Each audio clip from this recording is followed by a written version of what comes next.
Miq të dashur të televizionit Talsat, po ritakohemi sërish së bashku me gjurmët për të përmbyllur edhe javën si zakonisht bashkarisht, ndërsa sot duke marrë parasysh se është edhe vetë data e 1 majit, do të diskutojmë për të drejtat e punëtorëve dhe sfidat me të cilat përballen në ambientet e punës këtu në Maqedoninë e Veriut. Përderisa një pjesë e qytetarëve sot kanë shfrytzuar këtë datë për të dalur në pikniqe, një pjesë tjetër janë rreshtuar në marshin protestues për të kërkuar paga më të larta dhe të drejta dhe trajtim më dinjitoz. Sot do të diskutojmë për këtë temë dhe do të ndalemi të thellohemi në këtë temë për të cilën kam mjaft për të diskutuar me Arsimi Merin, eksperti të drejtës së punës. Mirë se erdhët në Alsat. Mirë se vjen, faleminderit shumë. Fillimisht që t'rregoj se Amiri Meri, jo Arsimi Meri, po Amiri Meri. Yes. Po, ashtu edhe siç thatë, sot është dita e 1 majit, uroj që shfrytëzoj rastin që t'u uroj të gjithë punonjësve ditën ndërkombëtare të punës. Ju falenderoj shumë që ndatë kohën për të qenë pjesë e këtij emisioni edhe për të treguar pak më shumë për të drejtat e punëtorëve dhe çka ju takon atyre, ndoshta për të përmirësuar një herazi edhe gjendjen aktuale me të cilën përballen ata në tregun e punës. Para se të nisim me diskutimin ton, do t'i lutem regjis të dëgjojmë së bashku një material që ka të bëjë pikërisht me protestën që tashmë vetë se ka nisur. Ndjekim materialin në vijim dhe rikthehemi më pas në studio. Kërkesat për paga më të larta, respektim të marrëveshjeve kolektive dhe trajtim dinjitos të punëtorëve do t'i nxjerrin në rrugë përfaqësuesit e lidhjes së sindikatave. Kryetari Slobodan Trendafilov thekson se gjysma e fuqisë punëtore në Maqedoninë e Veriut marrin paga më të ulta se 600 euro, ndërsa u bën thirrje që ankesat e tyre t'i shprehin nëpërmjet marshit protestues të 1 majit. Kjo është 50% nga fuqia punëtore në Maqedoni që pranon paga në 600 euro. Këta punonjës të mos na takojnë në rrugë dhe të na ankohen, të mos na dërgojnë porosi e të na ankohen, por të qëndrojnë me ne krah më krah dhe të tregojnë se nuk janë të kënaqur nga lartësia e pagave që e dërgojnë te familjet e tyre. Trendafilov nënvizoi se kushtet e sigurisë dhe ruajtjes së shëndetit në punë janë njësoj të rëndësishme sikurse pagat e punëtorëve. Sipas tij, 10 persona në vend humbin jetën në punë për shkak të kushteve të pavolitshme. Sindikatat kërkojnë më shumë kontrolle në këtë drejtim. Të dhënat tregojnë që një numër i madh i bashkëqytetarëve tanë i humbasin jetët në vendet e tyre të punës, ndërsa vdekja e tyre kushton me 5 deri në 10.000 euro. Sepse ishin të siguruar.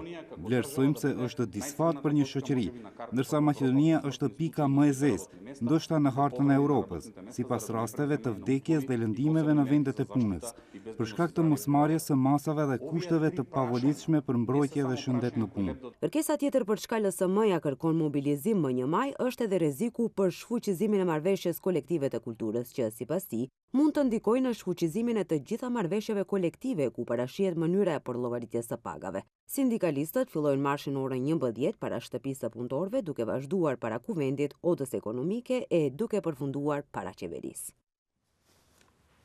Pamë dhe materialin për atë që po kërkohet sot në marshin protestues për punëtorët Anemban, ndërsa unë do ta nis me 1 maj dhe mesazhin që përcjell kjo datë. Çfarë simbolizon 1 maj për punëtorët në vendin tonë? Po, Lisa, ashtu siç edhe të gjithë e dim, 1 maj fillimisht është një kujtesë historike që më shumë përkujtojmë sakrificën e punëtorëve që për herë të parë sakrifikuan në shtetin e Chicagos në Amerikë dhe aty fillimisht filloi protesta e parë mbi të drejtat e punëtorëve për një trajtim më të dinjitetshëm ndaj punëtorëve. Punonjësit në shekullin 19 në Chicago kërkonin që trajtimi i tyre të ishte më dinjitoz dhe kryesisht të parashihet që punëtorët të punojnë me orar të caktuar 8 orë. Gjithçka para se të ngrihen punonjësit në protesta, nuk kishim ndonjë orar të caktuar të punonjësve, prandaj edhe ishte lëvizja politike socialiste që për herë të parë e njohur ndryshe edhe si Internacionalja, që i bashkoi punonjësit dhe kështu i inkurajoi për një protestë, duke pas parasysh se në Amerikë, respektivisht në Chicago, industria ishte në zhvillim të madh në shekullin 19. Punonjësit u detyruan që të kërkojnë një orar të caktuar dhe ai ishte orari 8 orë punë, 8 orë pushim dhe 8 orë gjumë. Kjo protest kishte impaktin e vetë shumë të madh për shkak që kishte edhe viktima gjatë protestës të punonjësve, fatkeqësisht, po aty kishte edhe viktima nga ana e policisë, sepse ishte një protest që nuk ishte masive, nuk ka pas ndonjë kontroll të caktuar dhe as që ishte menduar që do të kishte impakt ndërkombëtar. Dhe kështu, për herë të parë, filluan protestat për një orar të caktuar, të rregull, ditor, të punonjësve për një trajtim më të dinjitetshëm dhe kjo ditë ndodhi pikërisht me 1 maj në vitin 1886 në Chicago. Është ditë që simbolizon solidaritetin me viktimat për të drejtat e punonjësve dhe që për herë të parë është nga lëvizja internacionale është propozuar që kjo ditë të jetë dita ndërkombëtare e punës. Sigurisht të falenderoj shumë që bëre një kthim në këtë aspektin historik që është shumë i rëndësishëm për të ditur pak më mirë se ku ka qenë shoqëria jonë dhe ku është sot. Megjithatë, prap qalojmë tek një pjesë këtu në vendin tonë, duke marrë parasysh jetesën shumë të shtrenjtë që kemi ne edhe pagat shumë të ulta me të cilat i kanë punëtorët, me të cilat vështirë përballohet jeta, dhe njerëzit në anën tjetër i shohim të dalin nëpër pikniqe dhe ta shfrytëzojnë këtë ditë si ditë pushimi dhe ditë feste, kur është shumë e rëndësishme që të ngrihet zëri i tyre për të kërkuar vetë të drejtat e tyre. Para se të vazhdojmë tutje të diskutojmë, se kemi shumë për të diskutuar për këtë çështje, do të shkëputemi shumë shkurt për një hapësirë publicitare dhe rikthehemi përsëri në studio. Kur rikthyem sërish në studio, diskutojmë për 1 maj dhe mesazhin social që përçon kjo ditë. Zotri Imeri, a kemi realisht kushte pune dinjitoze për punëtorët tanë? Tani specifikisht sa i përket Maqedonisë, ne nuk mund të themi se kushtet në vendet e punës janë të kënaqshme. Gjithherë ka hapësirë që të jenë më të mira dhe më të siguria në vendin e punës të jetë në nivel, por nuk mund të themi që edhe nuk jemi të kënaqshëm, për shkak se deri në një farë mase respektohen këto rregullat të sigurisë në punë, po nuk mund gjithherë ka hapësirë që të jetë më mirë dhe më mirë. Krahasuar me vendet perëndimore, nënkuptohet që vendet në Ballkan janë në tranzicionin socioekonomik. E drejta e punës në përgjithësi njihet si një e drejtë me karakter dinamik dhe disa të drejta varen nga zhvillimi socioekonomik i shteteve në fjalë.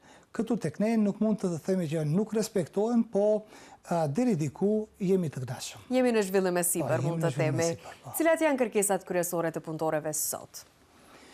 Kërkesat kryesore të punonjësve janë pagat. Ndërkohë që shpeshherë ndodh të mos i kemi edhe të deklaruar punonjësit, punëtorët të paraqitur në entin për punësim, i cili është i lidhur në mënyrë automatike me me fondin pensional invalidor dhe shëndetësor, dhe për mendimin tim unë do të kisha këshilluar të gjithë punonjësit, punëtorët në këtë rast, me që jemi në 1 maj, paraprakisht mos pranojnë që të themelojnë marrëdhënie pune pa nënshkruar kontratë. Për shkak se kontrata është institucionalizimi i marrëdhënies së punës mes punonësit dhe punonjësit. Dhe nuk kemi marrëdhënie pune, nuk është punësuar, po shprehem kështu. Askush nuk mund të konsiderojë se ka krijuar një marrëdhënie pune apo është punësuar derisa nuk e ka nënshkruar një kontratë me punonësin. Dhe e njëjta kontratë paraqitet në entin për punësim, i cili ent është i lidhur në mënyrë automatike me fondin pensional invalidor dhe shëndetësor. Dhe kështu, kjo duhet të jetë kërkesa e parë, ndërkohë që pas krijimit të marrëdhënieve të punës, punonjësit kryesisht ankesat e para që i kanë, ato janë rrogat dhe parashtresat më shumë i referohen në rrogave dhe shtesave në rroga dhe respektimit të kontratës për vendin e punës të cilën e kanë themeluar, se ndodh shpeshherë që punonjësit, punëtorët të angazhohen për punë të caktuara jashtë kontratës që e kanë nënshkruar me punonjësin. Dhe nuk janë të vetëdijshëm se shpeshherë i kanë edhe ata të drejta që t'i refuzojnë punët të cilët nuk ndihen të sigurt të i kryen ose profesionalisht nuk janë të përgatitur për t'i kryer ata punë të cilat kërkohen nga ana e punëdhënësit. Në këtë rast, duke u bazuar në parashtresat e punonjësve, edhe pse ata janë në komunitetin tonë si shqiptar janë në një numër fare të vogël, krahasuar me komunitetin Maqedonos, duhet në kontekst të kësaj unë inkurajoj edhe ministrit, edhe drejtorit, po edhe organizatat qeveritare që të ndërmarrin aktivitete të ndryshme për ta ngritur që do të keni impakt ndoshta në vetëdijen e punonjësve për të drejtat e tyre tek punonësit. Kryesisht janë pagat, kushtet për t'i kryer ata punë të caktuara për të cilën kanë lidhur kontratë dhe shtesat në rroga. Zakonisht ata marrin kërkesë nga punonësit për të punuar jashtë orarit të parapar, ne që e njohim me atë termin internacional overtime, jashtë orarit që ka themeluar marrëdhënie pune, e nëse punonjësi ka themeluar marrëdhënie pune me orar jo të plot, që është 4 orë, nuk mundet punonësi që të kërkon nga punëtori të vazhdon orarin e punës dhe të kryen punë në mënyrë të vazhdueshme. Në përjashtim kur ka volum të rritur të punës, atëre mundet, po nëse është me orar të shkurtuar, atëre punonësi detyrohet që të njëjtin punonjës ose punëtorët tua transformon marrëdhënien e punës me orar të plot me 8 orë. Kemi shumë punëdhënës që nuk i mjafton angazhimi i punëtorëve dhe për 8 orë punë dhe në këtë rast kërkojnë nga punëtorët që të vazhdojnë jashtë orarit të punës e për të cilën punonësit janë të detyruar ta informojnë inspektoratin e punës në mënyrë urgjente për shkak të rritjes së volumit të punës dhe në këtë rast punonjësit nuk kanë të drejtë të refuzojnë, po kanë të drejtë në shtesa në rrugë. Ose nëse angazhohen në punë në ndrime, prapë edhe aty e kanë shtesë në rrugë në bazë të marrëveshjes kolektive. Po edhe punonjësit kur angazhohen në punë natën, në ndrimin e natës, atëre edhe aty kanë të drejtë në shtesa në rroga. Shpeshherë këto rregulla, këto ligje, këto të drejta nuk respektohen nga ana e punëdhënësve dhe më tepër ankesat i referohen rrogave. Kjo është shumë e vërtetë, jo vetëm që kjo pjesë nuk respektohet nga punëdhënësit, po edhe punëtorët as nuk janë të vetëdijshëm për të drejtat të cilat i kanë. Nuk është se i lexojnë shumë kontratat, nuk është se e dinë shumë kur punëdhënësi është gabim në të tilla raste dhe punojnë vetëm sa për të marrë atë rrogë, por nuk e dinë saktë se ku po shkelet ligji. Punëtorët është shumë e rëndësishme ta dinë se fillimisht një drejtë e pamohshme e tyre është që të nënshkruajnë kontratë të themelojnë marrëdhënie pune duke nënshkruar kontratën për punësim. Është një lloj sigurie. Për shkak se ajo është siguria edhe juridike e punonjësit në raport me punonësin që nëse i bëhen shkelje në mënyrë të vazhdueshme punëtorit ose nuk i paguhen pagat, të kenë mundësi të ngrisin procedurë edhe pranë inspektoratit të punës, edhe pranë gjykatës kompetente. Prandaj, unë gjithherë kërkoj që punëtorët, punonjësit, qytetarët ta kuptojnë faktin e parë që nuk kemi marrëdhënie pune, nuk është punësuar askush derisa nuk kanë nënshkruar kontratë. Pas kësaj kontrate, gjithherë siguria e tyre është shumë në nivel sesa kur nuk kanë nënshkruar kontratë, sepse nuk konsiderohet që ka krijuar marrëdhënie pune. Sigurisht që ajo kontrata është mirë të përcillet mesazhi tek punëtorët se i ka disa kushte. Duhet të shikuar se kontrata a i përmban kushtet të cilat i kërkon punëtorit, për shkak se marrëdhënia e punës është vullnet i dyanshëm mes punonësit dhe punonjësit. Duhet jetë e përshtatshme për të dyja palët. Po, sigurisht. Ata të dytë duhet të jenë në pajtueshmëri ta nënshkruajnë kontratën. Dhe e mira e gjitha të mirave është nëse punëtorët në këtë rast do ta kishin kuptuar mesazhin tim që ta shikojnë kontratën, ta lexojnë mirë. Kontrata e parashef vendin e punës për të cilën po themelon marrëdhënie pune apo nuk e parashef. Kjo është, domethënë, elementi i parë. Dhe me çfarë orari po po kryon marrëdhënie pune, po kryon me orare të plota apo jo të plotë, sepse shpeshherë punonësit punëtorët manipulohen nga punonësit më me përvojë, do të kisha thënë shpeshherë. Po them punëtorët për shkak se punëtorët gjithmonë janë në një pozitë më të rrezikuar në raport me punëdhënësin, sepse ata kyçen nga jashtë në procesin e punës, të cilin e udhëheq dhe e mbikëqyr punonësi. Edhe elementi i tretë është pas vendit të punës dhe pas atyre kushteve që i cekëm, është rroga. Po shkruan rroga apo nuk po shkruan është detyrim, është kusht si elemente të kontratës për marrëdhënie pune, është detyrim nga ana e punonësit që ta shënon rrogën bazë të punonjësit për të cilën janë marrë vesh, e cila nuk guxon të jetë nën minimalen e paraparë. Dhe krejt e fundit, kushti i fundit që është, do të kisha dashur që shumë mirë të më kuptonin në këtë rast punonjësit, punëtorët, qytetarët që pretendojnë të kryejnë marrëdhënie pune, është që një ekzemplar të kontratës, një shembull të kontratës, ta marrin ata sepse atyre u takon. Një ekzemplar, një shembull i kontratës i takon punonësit, kurse një kontratë, shembull i kontratës tjetër i takon punonjësit. Dhe kjo e drejt shpeshherë gjatë punësimit shkilet tek punonjësit me qëllim që mos kenë mundësi që të ngrisin procedura në rast të shkeljeve ose padrejësive ndaj punonjësve, të mos kenë mundësi punonjësit të ngrisin ankesa dhe padi ndaj punonjësve. Kjo është një gjë që nuk praktikohet shumë në vendet e punës, sidomos në vendin tonë. Po, ne po bëjmë çmos në mënyrë edhe institucionale të veprohet, po edhe shoqëritë civile duhet janë më aktive në ngritjen e vetëdijës së punonjësve, po sigurisht që edhe mediumet e kanë pjesën e tyre dhe në këtë rast jo rastësisht ne jemi këtu në pjesë të juaj. Edhe në këtë rast po konsiderojmë që po japim kontributin ton për 1 maj që të përçojmë mesazhin se punonjësit i kanë këta dhe këta të drejta të punës dhe dita e 1 majit është ditë ndërkombëtare e punës, e cila simbolizon sakrificën për një dinjitet të punës, për shkak se aty ku nuk ka dinjitet nuk ka barazi sociale. Sigurisht, edhe punëtorët nuk duhet të digjen.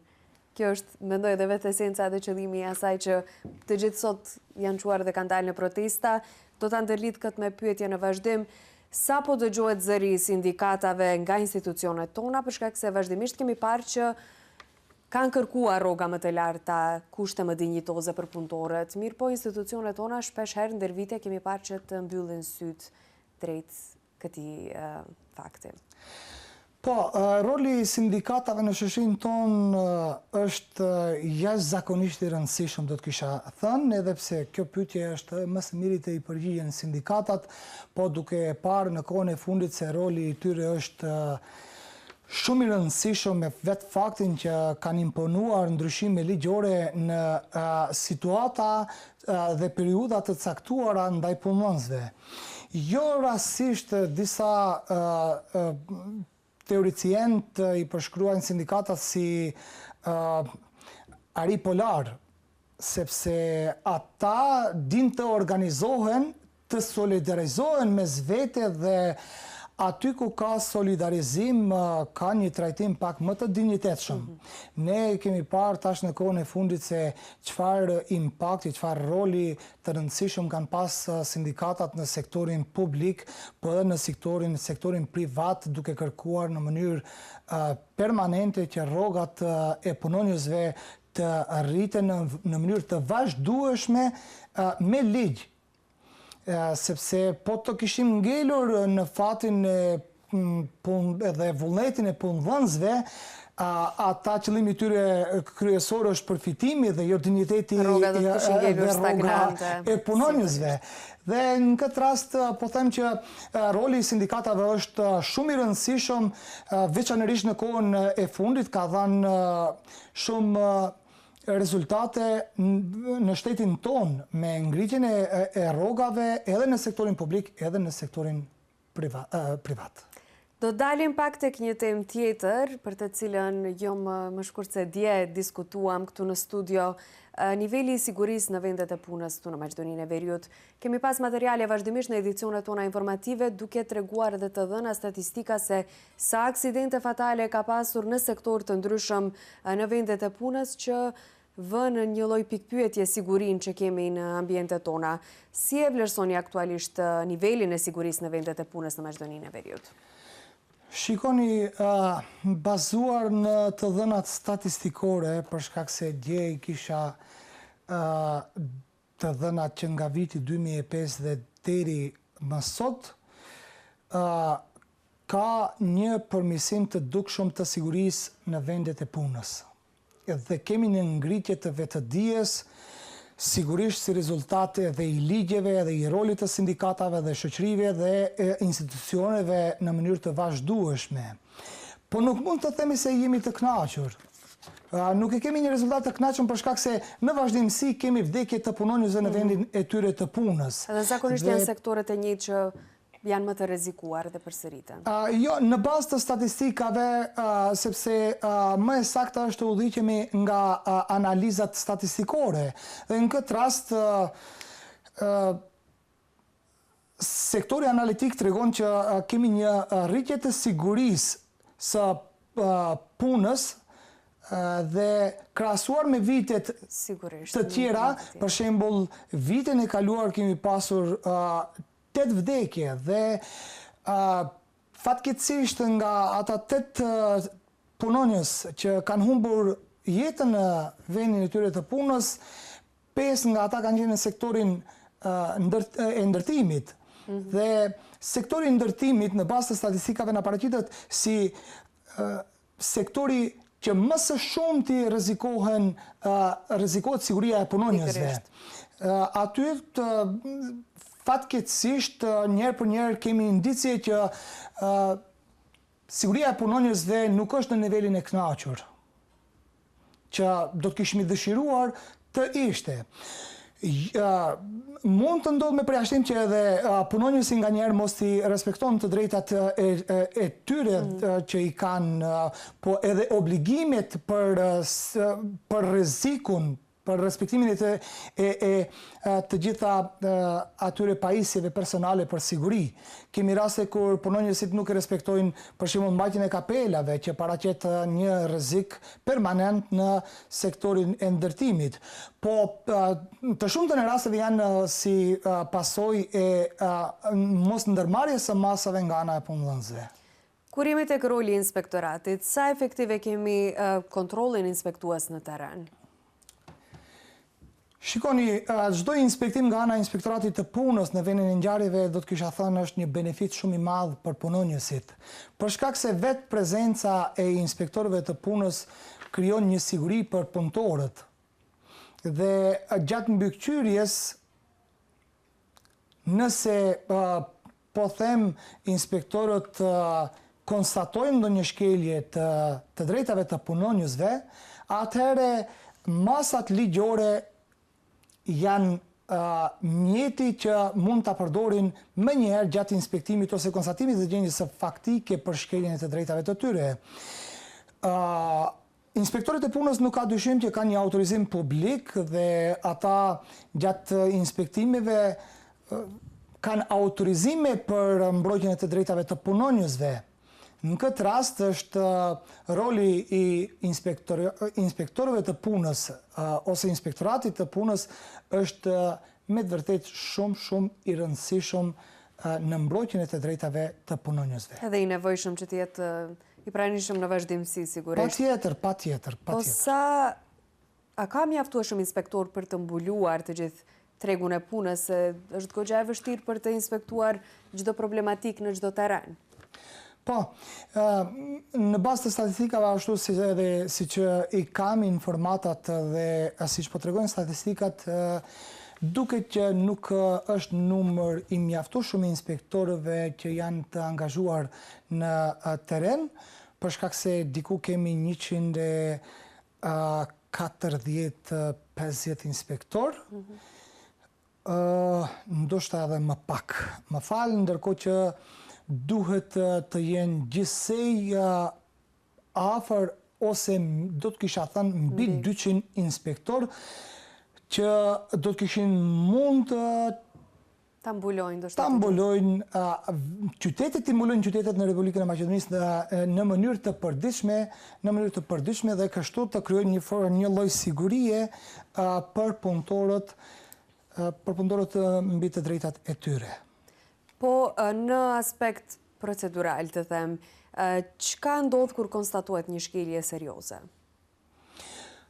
Po inspektorët tani kanë autorizime publike dhe në këtë rast nëse konstatojnë që është bërë një shkelje e punonjësve, ata menjëherë e konstatojnë me proces verbal dhe janë të detyruar që ta konstatojnë me proces verbal gjendjen faktike dhe shkeljen ligjore që është bërë dhe të ndërmarrin masa, varësisht nga niveli i shkeljes, atëherë masat të cilat i ndërmerr inspektori i punës mund të jenë vendimet që të sillen dhe të veprojnë me afat të caktuar, po ka që në rastet e caktuara që duhet ose detyrohet inspektorët e punës detyrohen të japin vendim që menjëherë të veprohet në bazë të vendimit.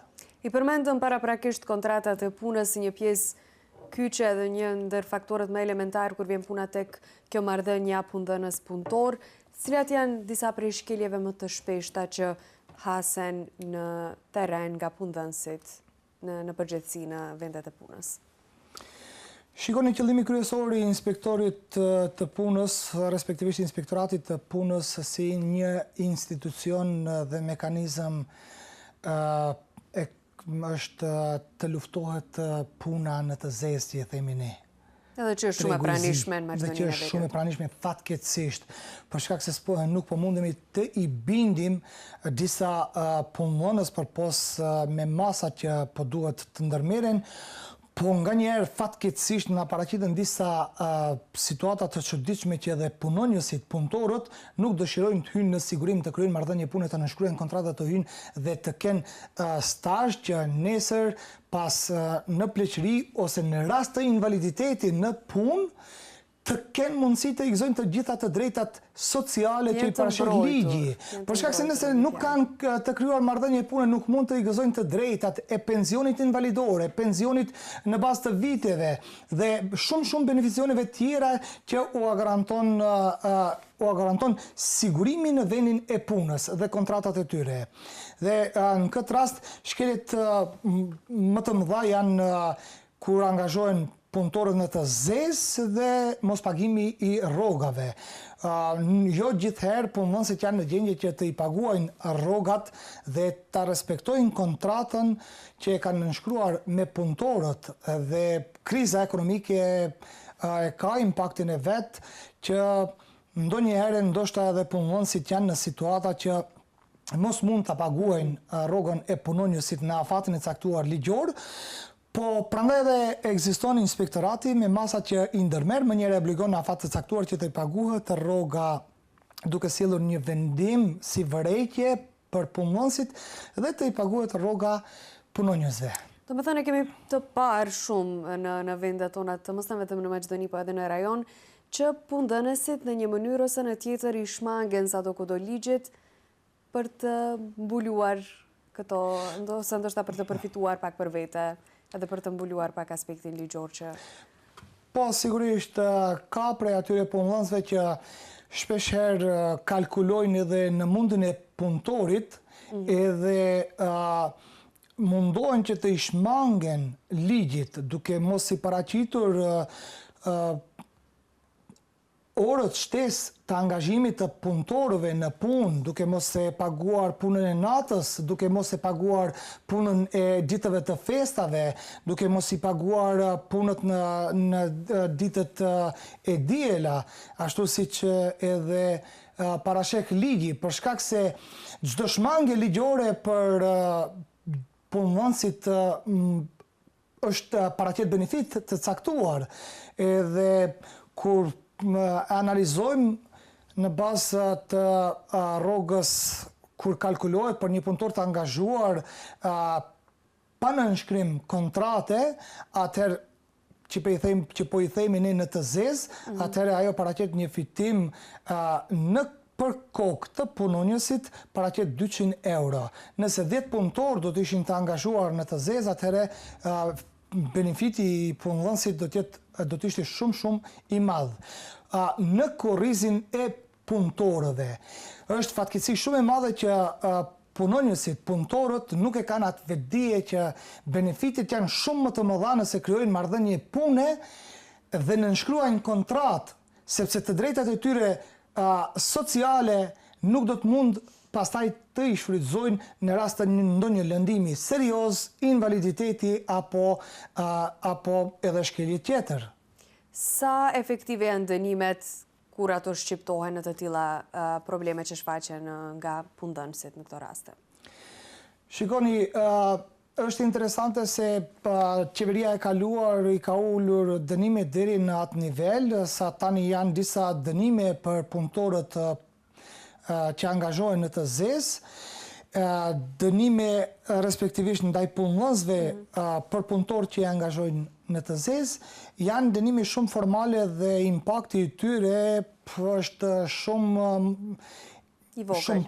i vogël, për shkak se dënimet sa më të vogla edhe nuk i friksojnë punëdhënësit. Nuk i friksojnë punëdhënësit, dhe është normale që mos friksojnë për shkak se nëse edhe 3 muaj, ose 2 muaj, ose 5 muaj, ose e lere më shumë se 5 muaj, 1 vite, 2 vite më tepër ta mbajë një punëtor në të zezë, kur do të vinin inspektorët e punës të kryenin mbikëqyrje inspektuese dhe ta konstatonin se kanë angazhuar punonjës në të zezë pa nënshkrim kontrate, do të ishte prap benefit për punonjësin sepse dënimi është shumë formal, minimal është në këtë rast dhe është për 100 euro për personin juridik, kurse 75 euro është për personin që udhëheq, respektivisht drejtorin, nëse pranojnë që ta paguajnë më njëherë dënimin. Që sigurisht është diçka që besoj u konvenon të gjithë punëdhënësve dhe nuk e bëjnë problem dhe vazhdojnë duke e shkel ligjin në të njëjtën mënyrë, nuk dyshojnë në këtë pjesë. Po, unë po të kisha pasur mundësi, fuqi dhe ndikim, do të kisha kërkuar që dënimet për punëdhënësit që angazhojnë punëtor në të zezë të jenë më të larta, kurse dënimet që janë, do të kisha thënë, sekondare, ndoshta të kalonin vetëm me vërejtje, por që dënimet ndaj punëdhënësve që angazhojnë punëtor pa nënshkrim kontrate, pa i paraqitur në entin përpunësim në fondin pensionar invalidor shëndetësor, do ta kisha rritur dhe do të kisha kërkuar që të rriten këto dënime ndaj atyre për shkak se është një shkelje shumë e madhe ndaj punonjësve. Do të vazhdojmë tutje edhe me pjesët tona të tjera që na kanë mbet pa diskutuar, vetëm pas hapësirës publicitare, vazhdoni të qëndroni me ne. U rikthyem sërish në studio, do të ndalemi pak tek të drejtat e punëtorëve, për të cilat diskutuam deri më tani që punëtorët sadokudo nuk janë aq të vetëdijshëm për të drejtat që posedojnë. A guxojnë punëtorët të raportojnë shkeljet që bëhen nga ana e punëdhënësve apo e kanë një lloj frike për të raportuar të njëjtat? Me aq sa kemi parë. Shikoni, është interesant fakti që nuk është krijuar ajo vetëdije ndonjëherë e raportit punonës dhe punëtor, që edhe punonësit ta kuptojnë se ata punëtor që janë angazhuar nuk janë angazhuar si robër tek ata dhe për të gjitha shkeljet ata kanë të drejtë të kërkojnë që t'i paguhet për shembull paga mujore, shtesat në rrogë, çështja e puna në ditët e festave dhe puna gjatë natës, për shkak se gjitha këta shtesa, ashtu siç e tham më herët, paraqesin një fitim shumë të madh tek një numër më i madh i punonjësve kur angazhohen nga një punëdhënës ose kompani. Dhe unë e shoh që ne si shqiptar kemi dro më shumë, për shkak se nuk mund të akceptohet që kush punëtori im më ka paraqit, më ka lajmëruar në inspektorat të punës, ndoshta edhe është e pa akceptueshme, mirë po duhet kuptohet që kur bëhet shkelja, punëtori e kërkon të drejtën e tij, punën e tij, ashtu pikërisht edhe siç është e definuar në të drejtën e punës, po edhe në ligj, për orët të cilat i ka kaluar në punë, për djersën të cilën e ka derdhur në vendin e punës, e kërkon mundin e vetë kur themi në gjuhën popullore më mirë. Dhe edhe po të punojnë punëtorët edhe po të paraqesin në rastin inspektorat, atëre punonësit nuk duhet ta marrin si tragjedi për shkak se është një drejt që siguron edhe ekzistencë përmes asaj pune të cilën e ka kryer tek punëdhënësi.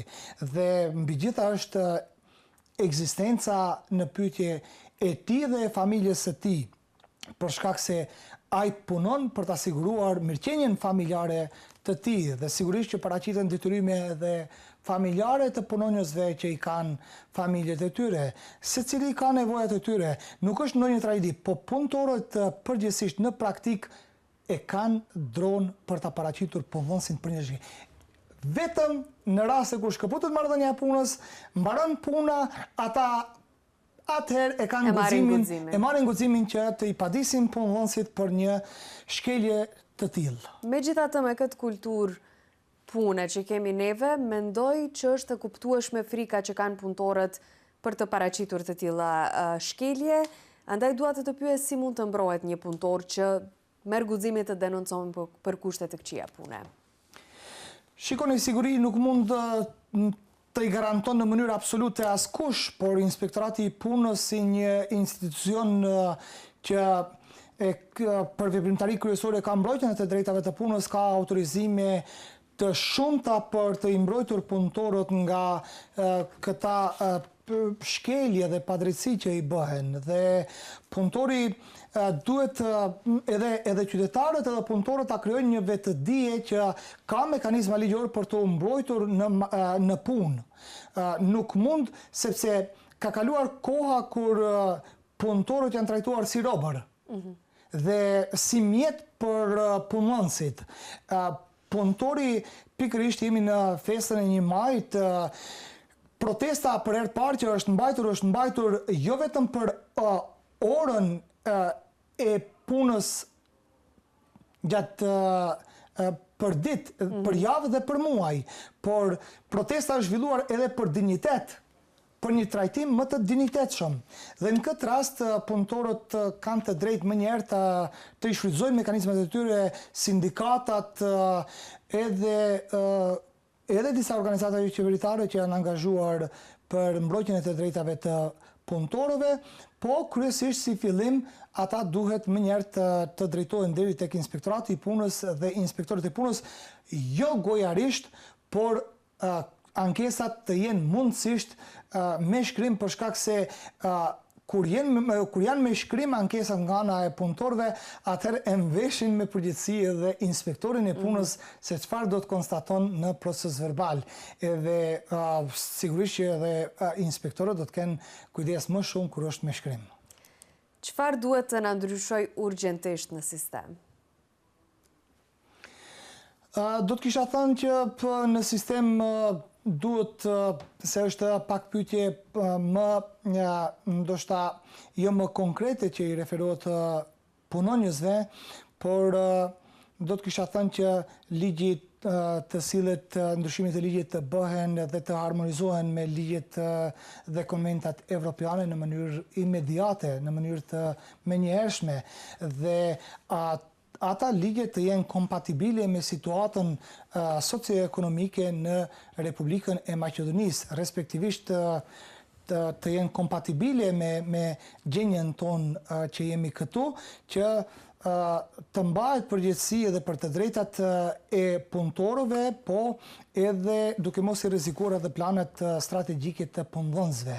Dhe në këtë rast do të kisha thënë që të sillen ndryshimet e ligjit të bëhen në konsultim me ekspertët nga fusha përkatëse, të mirret mendimi i tyre parasysh, veçanërisht në këtë rast mbi të drejtat e punonjësve të mirret mendimi i inspektorëve të punës, të cilët në mënyrë të përditshme hasen me pengesa në mbrojtjen në pengesa ligjore dhe juridike në mbrojtjen e të drejtave të punonjësve.